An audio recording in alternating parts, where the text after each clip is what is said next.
नमस्ते प्यारे बच्चों, फिर स्वागत है आपको नई वीडियो में रामरूप शर्मा चैनल पर। ये जो वीडियो है, जो कल मैंने वीडियो डाली थी जिसमें सेक्शन ए और section B mathematics class 10th का डाला था, उसी का दूसरा पार्ट है। मैंने आपको कल बोला था कि सेकंड पार्ट में हम इसे डालेंगे।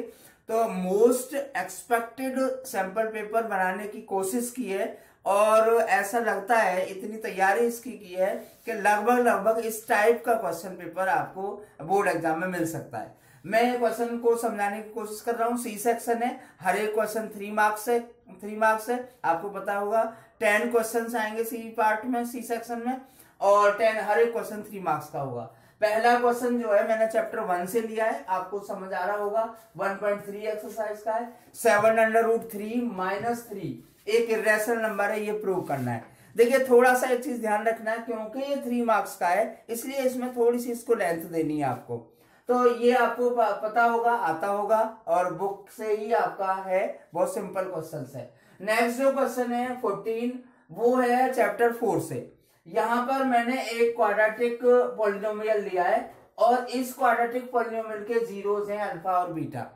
क्योंकि इसके जीरो अल्फा और बीटा है, मीन्स सम ऑफ जीरो और प्रोडक्ट ऑफ जीरो आप निकाल सकते हैं, और फिर वो सम ऑफ जीरो और प्रोडक्ट ऑफ जीरो की वैल्यू यहां पर आप रख लेंगे।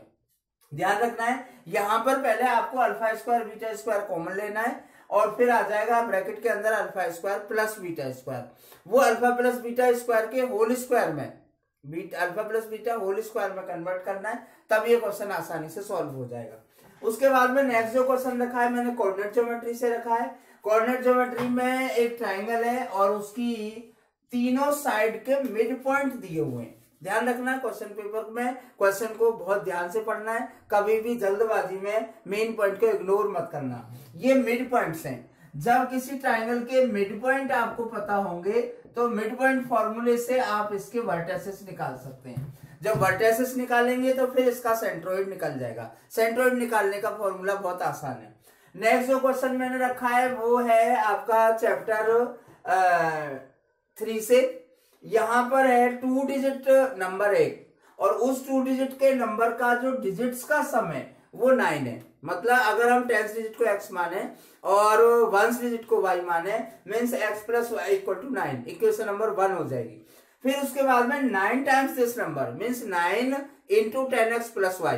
आप जानते होंगे 2 डिजिट का नंबर किस तरीके से बनाया जाता है, is equal to 2 × 10y + x, क्योंकि रिवर्सिंग नंबर के इक्वल है।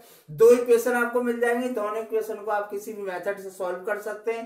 x और y की वैल्यू आ जाएगी, फिर आप नंबर निकाल देंगे। उसके बाद में 17th क्वेश्चन में मैंने थोड़ी सी स्पेस कम होने की वजह से डायरेक्ट लिख दिया है कि स्टेट एंड प्रूव बीपीटी या थॉल्स थ्योरम। ध्यान रखना, अगर क्वेश्चन इस तरीके से आए तो आपको स्टेटमेंट भी देना है, वो 1 मार्क का अलग हो जाएगा। उसके बाद है क्वेश्चन नंबर 18। क्वेश्चन नंबर जो 18 है मैंने सर्कल चैप्टर से लिया है, बुक का ही क्वेश्चन है, एनसीईआरटी की बुक का क्वेश्चन है। ये दोनों पैरेलल टेंजेंट है, आपको प्रूव करना है ये 90 डिग्री का एंगल है। क्योंकि ये दोनों पैरेलल है तो इन दोनों एंगल का सम 180 होगा, को इंटीरियर एंगल, इनके हाफ का सम 90 होगा, ये भी एंगल 90 आ जाएगा। बहुत आसानी से आप प्रूव कर सकते हैं। अब उसके बाद में है क्वेश्चन नंबर 19। क्वेश्चन नंबर 19 मैंने चैप्टर 8 की एक्सरसाइज 8.1 से लिया है। 3 10a 4 के इक्वल है, मीन्स 10a 4/3 के इक्वल हो जाएगा।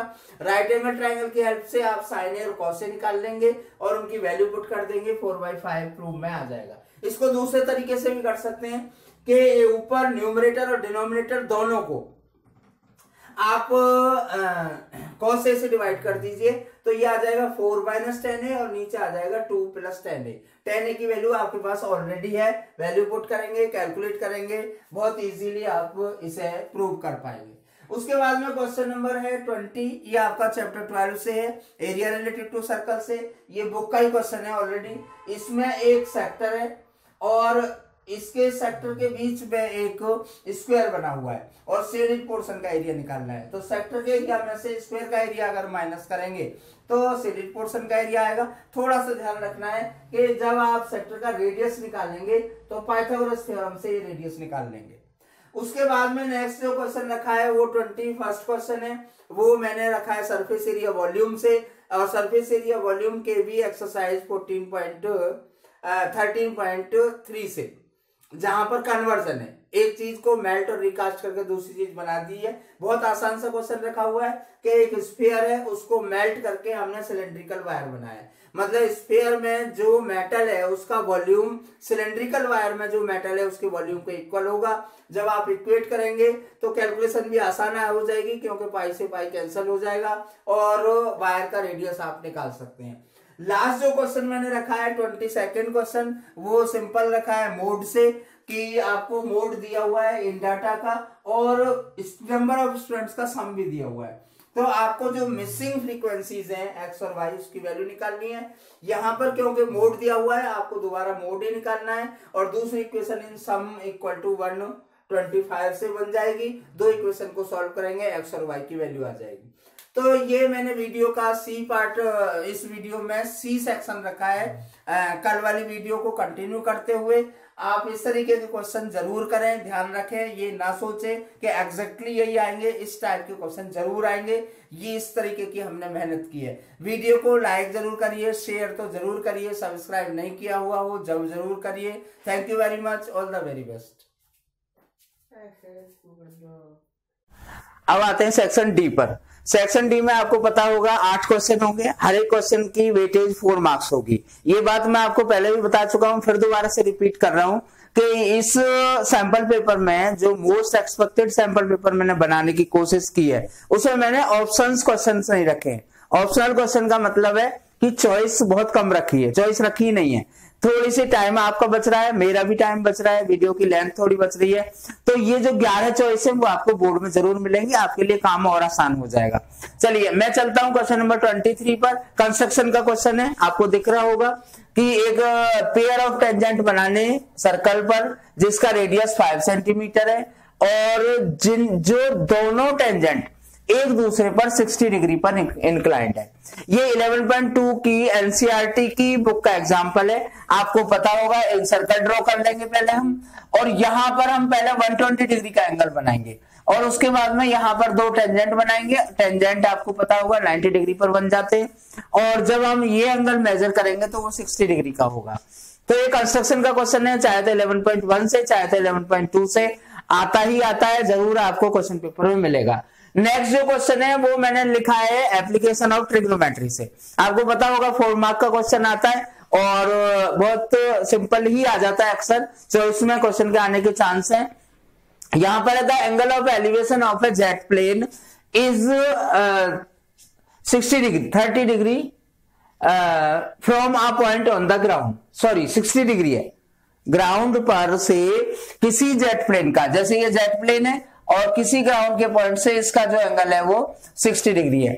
अगर ये जेट प्लेन कुछ टाइम फ्लाइट कर लेता है 30 सेकंड तक, यहां पर पहुंच जाता है और अब जो एंगल है उसी पॉइंट से वो 30 डिग्री है। तो आप समझ रहे होंगे, एक ट्रायंगल आप ये लेंगे, एक ट्रायंगल आप ये लेंगे और दोनों ट्रायंगल में tan थीटा का रेशियो लगाकर आप ये डिस्टेंस निकाल लेंगे और इस डिस्टेंस को टाइम से डिवाइड करेंगे तो फिर उस जेट प्लेन की स्पीड आप बड़े आसान से निकाल सकते हैं। उसके साथ में नेक्स्ट जो 25th क्वेश्चन है वो है ट्रिग्नोमेट्री का, चैप्टर 8 का। आसान सा क्वेश्चन है, रखा है मैंने, m की वैल्यू है tan theta plus sin theta और n की वैल्यू है tan theta minus sin theta. अगर हम m और n की वैल्यू लेफ्ट हैंड साइड और राइट हैंड साइड में रख के सॉल्व कर देंगे तो left hand side right hand side के इक्वल आ जाएगी और आसानी से ये सॉल्व हो जाएगा। ये ध्यान रखना कि अगर आपको दोनों साइड सॉल्व ना भी हो तो एक साइड को जरूर सॉल्व करें, दूसरी पे थोड़ी ट्राई करें, मतलब स्टेप्स के मार्क्स लेने की भी कोशिश जरूर करें। इसके साथ में जो 26 क्वेश्चन है वो मैंने सरफेस एरिया वॉल्यूम से लिया है। आपको पता होगा सरफेस एरिया वॉल्यूम में आपका ये क्वेश्चन 4 मार्क का जरूर आएगा। बुक का ही क्वेश्चन है ये भी, क्योंकि मेरे को ऐसा लग रहा है कि ये क्वेश्चन इस एक्सरसाइज से क्वेश्चन इस चैप्टर से क्वेश्चन बुक से ही आ जाएगा कि एक सिलेंड्रिकल हमारे पास में एक कंटेनर है और उसमें आइसक्रीम भरी हुई है। तो इस आइसक्रीम को हम निकाल सकते हैं वॉल्यूम ऑफ सिलेंडर के फॉर्मूले से, पाई आर स्क्वायर एच से। उसका रेडियस और हाइट दोनों दिया हुआ है। इस आइसक्रीम को हमें कुछ बच्चों को बांटना है कोन की फॉर्म में और कोन के ऊपर हेमी स्फेरिकल टॉप होना चाहिए। तो इसका भी वॉल्यूम निकाल लेंगे हम, कोन का वॉल्यूम प्लस हेमिस्फीयर का वॉल्यूम, और इसके वॉल्यूम को इसके वॉल्यूम से डिवाइड करेंगे तो नंबर ऑफ कोन आ जाएंगे। तो ये क्वेश्चन भी आप आसानी से कर सकते हैं। नेक्स्ट क्वेश्चन जो मैंने रखा है वो ओगिव से रखा है, मुझे पूरा भरोसा है और मुझे लगता भी है होगा भी शायद ऐसा ही कि ओगिव बनाने के लिए जरूर आएगा। मैंने दोनों ओगिव इन ऑब्जर्वेशन से बनवाए, लेस देन ओगिव भी और मोर देन ओगिव भी, सेम ग्राफ से। मीडियन भी आप निकाल सकते हैं, जहां पर दोनों ओगिव इंटरसेक्ट करेंगे तो आप परपेंडिकुलर ड्रॉ कर लेंगे एक्स एक्सिस पर। उसके साथ में एपी का मैंने क्वेश्चन रखा है, ये भी काफी इंपॉर्टेंट और अच्छा क्वेश्चन है कि किसी एपी की mth टर्म 1/n है और nth टर्म 1/m है। मतलब आप am का फॉर्मूला लगाएंगे, an का फॉर्मूला लगाएंगे, दोनों इक्वेशन को सॉल्व करके a और d निकाल लेंगे और फिर आप amn smn निकालेंगे तो इतना प्रूव हो जाएगा। जो नेक्स्ट क्वेश्चन है वो मैंने रखा है 29th जो क्वेश्चन है वो रखा है चैप्टर 3 से, लीनियर इक्वेशन इन 2 वेरिएबल से। यहां पर एंगल ए दिया हुआ है, एंगल बी दिया हुआ है, एंगल सी दिया हुआ है, ध्यान रखना ऐसे आप चैप्टर 6 का क्वेश्चन ना समझ लें। और हमें एक रिलेशन दिया हुआ है, मतलब एक इक्वेशन हमें ऑलरेडी दी हुई है, दूसरी इक्वेशन हम यहां से निकाल लेंगे क्योंकि एंगल सम प्रॉपर्टीज के according angle A plus angle B plus angle C 180 के डिग्री के इक्वल होगा। एक इक्वेशन यहां से आ जाएगी, एक इक्वेशन यहां से आ जाएगी, दोनों इक्वेशन को आप किसी भी मेथड से सॉल्व कर लेंगे, आइदर एलिमिनेशन से या सब्स्टिट्यूशन से, तो फिर आपका आसान एक्स की वैल्यू आ जाएगी और वाई की वैल्यू आ जाएगी। जब एक्स और वाई की वैल्यू आएंगे इनमें वापस पुट करेंगे तो आपको लगेगा कि कोई एक एंगल 90 डिग्री का होगा, इससे प्रूव हो जाएगा कि ये एंगल राइट एंगल ट्राइंगल है, ये ट्राइंगल।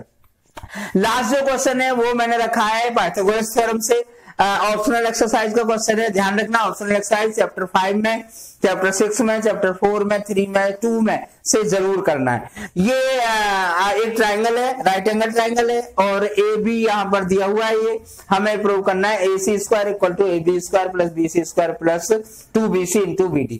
आप ADC में पाइथागोरस थ्योरम लगा देंगे, DC की जो वैल्यू है DB प्लस CB रख लेंगे, होल स्क्वायर खोलेंगे, बहुत आसानी से प्रूव हो जाएगा। ऑप्शनल एक्सरसाइज का क्वेश्चन है।